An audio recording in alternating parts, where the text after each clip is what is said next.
Bonjour tout le monde, on se retrouve aujourd'hui pour le déballage de Saga of the Northman, donc un jeu publié par Minions Game, qui a l'air à peu près de ça, donc dans lequel il me semble que c'est du contrôle de territoire, donc 2 à 4 joueurs. On va regarder ensemble qu'est-ce qu'il y a dans cette boîte-là. Donc une boîte format standard, rigidité normale, correct. Donc on a ici le livret d'instructions. Évidemment le jeu est en anglais, donc ça ici, un beau petit papier glacé. Pour l'instant, ça me paraît bien. Ici, quand même, beaucoup de texte avec des petites boxes. Pas trop d'images. Et en 6 pages, 8 pages, c'est réglé pour les explications des règles. Par la suite, on a un plateau qui est divisé. En fait, c'est un fold, juste un 2 coups, donc comme ça, avec une carte. Donc, avec quelques couleurs, je ne sais pas si c'est les couleurs de départ, mais il y en a, c'est juste brun, donc ça, et il n'y a rien de l'autre côté. Un bon carton, bonne épaisseur. Par la suite, on a un petit paquet de mini-cartes. On a un paquet de jetons en bois, en fait. On a des petits cubes bleus, qui sont les 8 mm, on a, et non pas les 10 mm. On a les verts, on a les rouges et on a les noirs, probablement les 4 factions dans le jeu.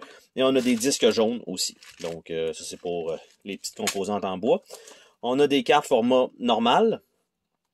Et on a une feuille de punch avec, donc, les jetons bleus, les jetons noirs, les jetons rouges et les jetons verts, avec chacun un sablier et un genre de bouclier, qui est probablement le jeton premier joueur, je suppose. La qualité du punch, bonne épaisseur, bon carton. Je m'attendais à ce que ce soit un petit peu plus mou en l'ayant en main, mais finalement, très fonctionnel. On va regarder est-ce qu'on a une surprise en dessous du tray. Rien du tout. Des fois, on sait jamais. À un moment donné, on va peut-être finir par en avoir une surprise. Donc, les cartes, elles, qu'est-ce que ça donne? Donc, les cartes format standard. Donc, ça a l'air, c'est des cartes d'aide. Donc, save, draw 2 objective card, keep 1, place a shift and cube, play et time token. Et de l'autre côté, c'est exactement la même chose. Donc, ils sont juste imprimés recto verso, tout simplement. Et c'est tout pour ces cartes-là. Donc, je vais remettre ça tout simplement comme ça. Comme ça, avec ça. Et les petites cartes, elles, qui semblent être donc les fameuses cartes objectives. Objectifs. Donc, ça a l'air de quoi? On a des cartes avec un dos comme ça. Et on a toutes les autres qui ont un dos comme ça. Mais on voit clairement les couleurs sur le côté. Vous voyez que ça a l'air de correspondre en fait à quelques couleurs. Donc, immediately gain 3 infamy, place 2 influence cube in Africa. Vous voyez qu'il va y avoir... là, ça c'est la même carte, mais les endroits sont différents. Donc, on va avoir ça. Après ça, on a les rouges qui a l'air d'être des cartes de Saxon. Donc, on ne sait pas exactement à quoi ça va servir. Mais, après ça, on a les Ross. Après ça, on a les Norvégiens. En bleu pâle, les Normands. Après ça, on a les Magyars.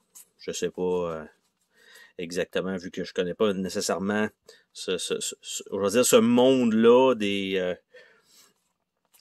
Vikings, donc les Byzantins. Donc ça, c'est les petites cartes. Je pense pas que ce soit des cartes objectifs. J'ai plus l'impression que c'est des cartes qui permettent de placer des troupes sur le jeu. Et ça me semble être plus des cartes d'objectifs. Donc, 3 ici, probablement avoir 3 troupes sur Abbasid. Donc, on a 3 vertes. Il y en a 3 de chaque, sauf les Saxons.